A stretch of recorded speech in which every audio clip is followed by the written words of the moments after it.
नमस्कार बहिणींनो, डिजिटल महाराष्ट्र हेल्प्समध्ये तुमचं स्वागत आहे. महाराष्ट्र शासनाची लाडकी बहीण योजना सध्या सगळीकडे चर्चेत आहे. पण अजूनही अनेक महिलांना पैसे मिळालेले नाहीत किंवा फॉर्म भरताना अडचणी येत आहेत.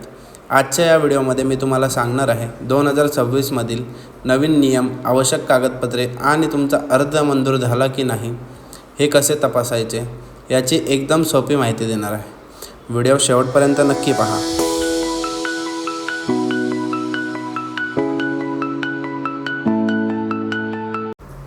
तर चला तर बहिणींनो, सुरू करूया आपल्या व्हिडिओला. तर सर्वात आधी पात्रता आणि नियम समजून घेऊया. या योजनेसाठी अर्ज करणाऱ्या महिलांची वयोमर्यादा 21 ते 65 वर्ष असणे आवश्यक आहे.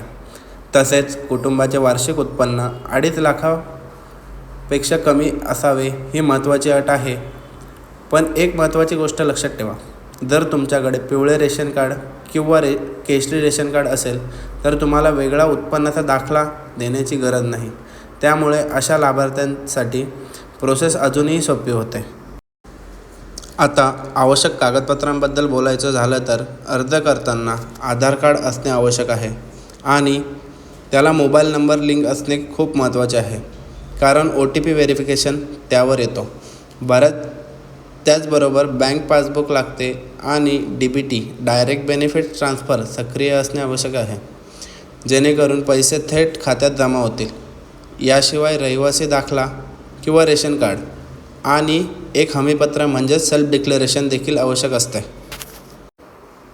जर तुमच्या अकाउंटला DBT म्हणजे डायरेक्ट बेनिफिट ट्रान्सफर ॲक्टिव्ह नसेल तर तुम्ही आजच तुमच्या बँकेला भेट देऊन त्यांना डायरेक्ट बेनिफिट ट्रान्सफर चालू करून घेऊ शकता. आता अर्जाची स्थिती म्हणजे ॲप्लिकेशन स्टेटसबद्दल खूप लोकांना कन्फ्युजन आहे. जर तुमचा अर्ज पेंडिंग दाखवत असेल तर अजिबात घाबरू नका. याचा अर्थ तुमची पडताळणी सुरू आहे आणि जर डिसअप्रूव्ह किंवा रिजेक्ट असा स्टेटस दिसत असेल तर सर्वात आधी कोणत्या कारणामुळे रिजेक्ट झाला आहे ते तपासा. त्यामध्ये दुरुस्ती करा आणि पूर्ण अर्ज पुन्हा एकदा सबमिट करा. म्हणून बहिणींनो, अर्ज करताना सर्व माहिती नीट आणि बरोबर भरा. डॉक्युमेंट्स योग्य ठेवा आणि वेळोवेळी स्टेटस चेक करत राहा. ही माहिती उपयोगी वाटली असेल तर व्हिडिओला लाईक करा, शेअर करा आणि अशाच सरकारी योजनांच्या अपडेट्ससाठी चॅनलला सबस्क्राईब करायला विसरू नका. धन्यवाद.